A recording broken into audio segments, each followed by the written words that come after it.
لا مو لهالدرجة، هيك كتير.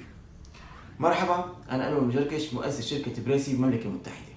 مثل ما شاهدتوا بالمقطع السابق، مشكلة بعاني منها أنا وكتير من العالم، وهي مشكلة الشخير.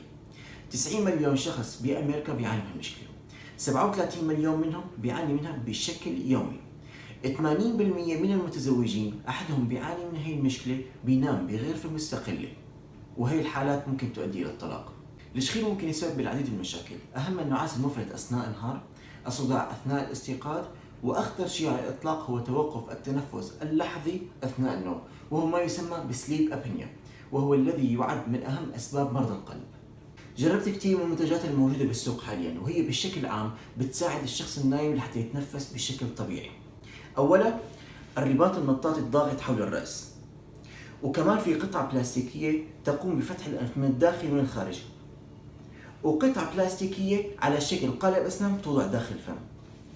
للأسف كل هاي المنتجات فشلت بحل مشكلتي، وحتى كانت بالأحيان تعيق التنفس عندي، وأحيانا بتزيد من الشخير، وإضافة إلى ذلك كانت جدا مزعجة أثناء النوم. كيف بلشت بحل المشكلة؟ صرت أتخيل حالي إني أنا نايم جنب شخص عم يشخر. أول شيء رح أعمله إنقذ هذا الشخص، وهو رح يغير طريقة نومته الغلط، وبالتالي شخيره رح يوقف.